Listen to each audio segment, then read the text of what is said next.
Well, if you're watching now, just give us a couple minutes as people find their way in, and then we'll get started. Hope everyone had a nice weekend. Hope you had a good Shabbos. Hope it was a restful Shabbat, a Shabbat of Menucha. Welcome to my home office, so to speak. Had to clear off things. Finding myself down here in the basement a lot more recently than I ever have in the past. So we're going to wait another minute or two as people begin to log in, find their way here for some Monday Morning Live with Rabbi Cutler, and just stay tuned. We're going to get started very soon. Relax. Hope you have your coffee with you. I'm going to make mine right after this. It's a fun story while we're waiting. A friend of mine posted Starbucks is having a good deal on their bags of coffee beans. And as this was getting started, I mentioned if you could pick some up for me, I'd be thrilled. And of course, I'd pay him back. And he dropped off a lot of coffee and said, don't worry about it, that he felt a rabbi's at this moment. And I really appreciated that. So we're going to give another minute, start at 10:02 and 30 seconds. And then we're going to really get going. It was lovely having everyone join me on Saturday night for Havdalah. We had sort of two different run-throughs, one's on YouTube and one's on Facebook. I had a technical challenge at the beginning, but we got there eventually. And I know that Cantor Sign appreciated the many, many people who chose to participate with watching him on a Friday night for Kabbalat Shabbat. It's nice people to daven, even if we're davening sort of by ourselves, knowing that people are with us watching. As the numbers go up, we can see how many people are watching on YouTube and on Facebook as we do it. And as those numbers jump up and jump to it, and as those numbers jump up and jump up, and you see the comments, it really helps uplift us. So this is your 20-second warning before we formally get going. Hope you're all comfortable. I hope you're home. I hope you're safe. Hope your families are doing well. And so let's get started with Monday Morning Live. Thank you all for joining me in my basement, in my home office, quote unquote, also known as the guest room, also known as the kids' playroom. It's nice having everyone here. Thank you for being here. Hope you don't mind.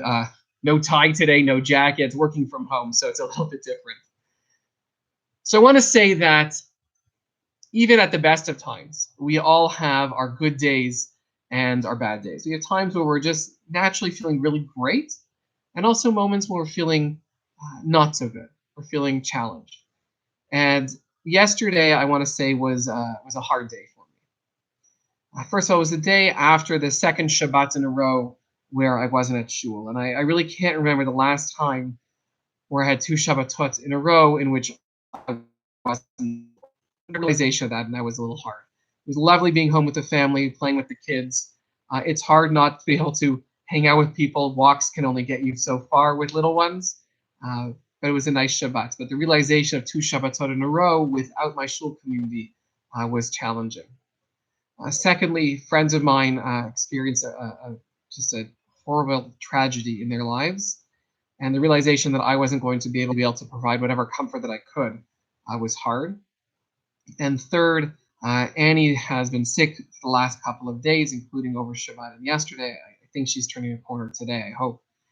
And while you certainly never want your kids to be sick, suddenly even a little bit of a fever is cause for major panic. And so that's why yesterday was a hard day.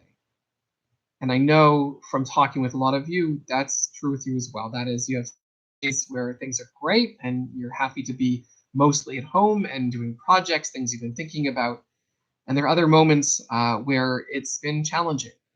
And I just want to acknowledge that that's true for everybody. We're all experiencing this differently, of course, but this isolation that we're all having, each in different ways, is hard.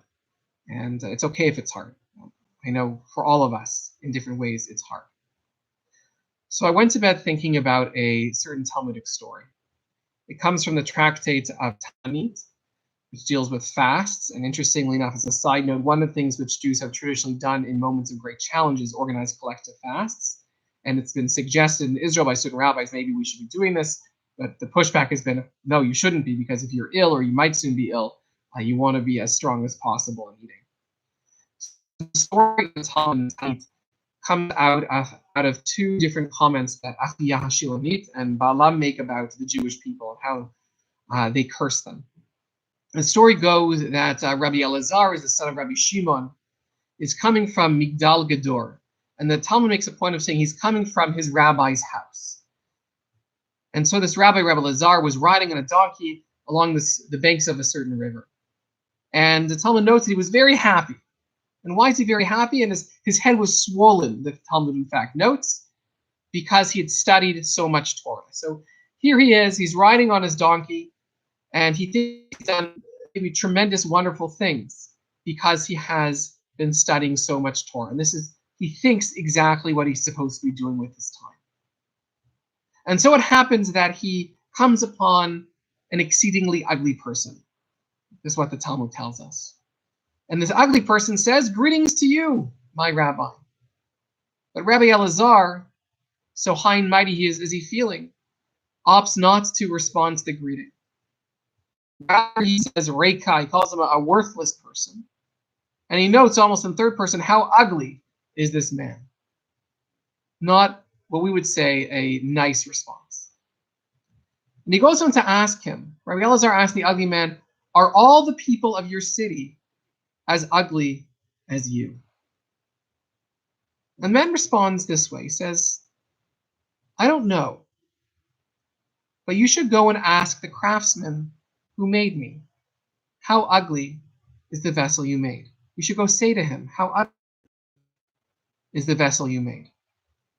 And of course, the craftsman who made him is God. And it's at this moment that Rabbi Elazar comes to realization that what he had done was, of course, entirely wrong. He realized that he had sinned. And so what does he do? Rabbi Elazar descends from the donkey, prostrates himself before the ugly person. We don't know his name. And he says to him, "I've sinned against you. Forgive me." And the man said, "I will not forgive you until you go to the craftsman who made me and say, how ugly is the vessel you made." Now I'm going to pause for a moment. It's interesting to me when the Talmud creates a story in which they are critical not just of the everyday Jew, that they're happy to do, but the Talmud creates a story in which they're critical of a rabbi. The Talmud, of course, is a book by rabbis, aimed primarily at rabbis. At least it was at the time of its writing. And yet here they are going out of their way to be critical of one of their own. And the method of the criticism is, here you have a rabbi who thinks he's done everything right, because what's rabbis supposed to do? Spend all their time learning. And that's exactly what he had done. He just left his own rabbi's house. And yet his learning has clearly led him nowhere. And it's this everyday man, this ugly person by the banks of the river, was able to teach him a lesson. So I've been joking with people a little bit that when I was in rabbinical school, I made a big mistake. And what was that mistake? In that I opted to take Talmud 500 instead of Pandemic 401. That is, nothing really prepared me or any of my colleagues for this. And even those who I've known who've been in the rabbinate for decades and decades, many, many more years than me, said that in a lot of ways, nothing has prepared them for this. Which is, of course, true and not true. That is, no one imagined running a shul from their basement. No one imagined spending all their time, or a lot of their time, just making phone call after phone call, 2, 3, 4 hours a day, which is what we've been doing from Adat Israel. But I think in a lot of ways what we're doing is we're pivoting from what we're used to, but we're not changing our central mission. We're still there to care for people, to bring the depths of Jewish teaching to help enhance their lives, to help them pray, albeit perhaps in a new, somewhat way. But what I wanted to throw in here in particular is the notion that I've really been learning from everyone in a new sort of way this week. As people have been sharing with me their experiences over the last 2 weeks, I've learned a tremendous amount. And it's really been phenomenal for me to hear from all of you. And in as much as I like to think that I can teach you at this moment, all of you have been teaching me a tremendous amount. So I want to thank you for that. And please continue to share with me. If you have a wonderful moment, let me know. But if you're having a hard day, please reach out and let me know as well, if I'm not already on the phone with you, which I might be. So the story continues that Rabbi Elazar walks, seemingly trying to appease him. And they eventually get to Rabbi Elazar's home city. And because Rabbi Elazar is known as a great rabbi, all the people of the city come out to greet him. And they say to him, "Greetings to you, my rabbi, my master, my master." And this ugly man who's still there turns to all the townspeople and says, "Who are you calling my rabbi, my rabbi?" And they said to him, "Well, to this guy, to this man who's walking behind you." And he says to them, "If this man is a rabbi, may there not be many like him among the Jewish people." And worthless. And they said to him, "Forgive him, because despite that, he is still a great scholar." And so he said to them, "For your sake, I forgive him, provided that he accepts upon himself not to become accustomed to behave like this." At that moment, Rabbi Elazar, son of Rabbi Shimon, enters the study hall, the Bet Midrash, and he taught, and this is the key line of the story: a person should always be soft like a reed, and he should not be stiff like a cedar. It should be soft or flexible like a reed, and it should not be stiff like a cedar. And so I was thinking about that line in particular last night. Often when we think of things that are upright and strong within the world of plants, we think of the cedar as being good, right? Tzadika tamar yifrach ke'erez b'Lebanon yiskeh. The righteous person shall grow like a cedar in Lebanon. We say that in Psalm 92, the Psalm for Shabbat. And we think of a cedar tree as being tall and strong. But actually, what Rabbi Elazar is teaching here is that a person shouldn't be like a cedar. A person should be like a reed. First of all, there's a great sense of humility there. Cedar is mighty, and a reed is tiny.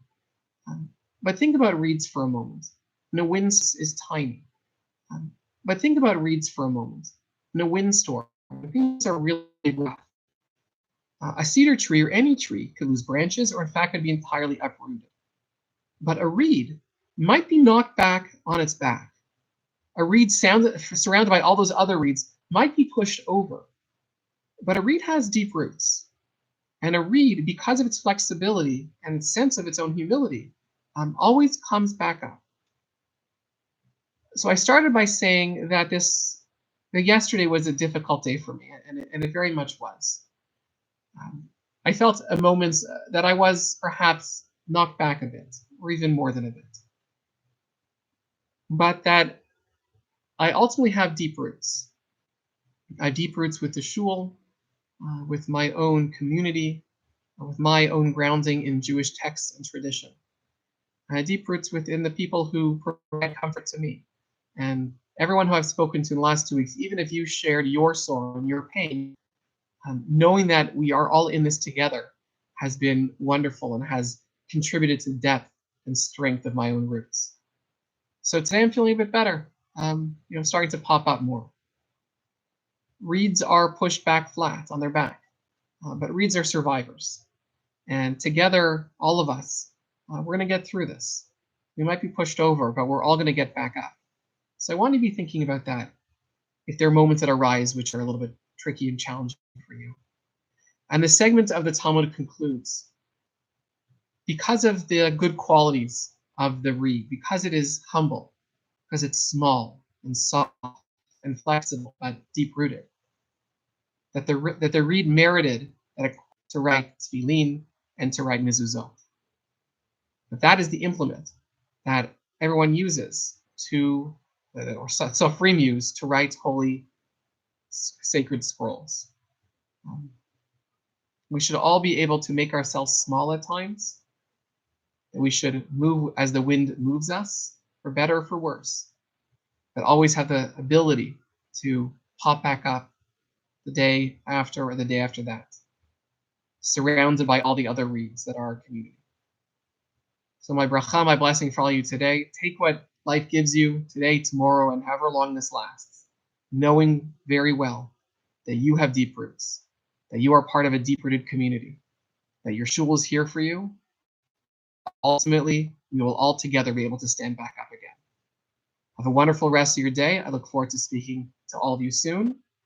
Hopefully seeing you as well soon, but not too soon. We have to own safety and the well-being of everyone for as long as we need to. Have a great Monday. See y'all later. Bye-bye.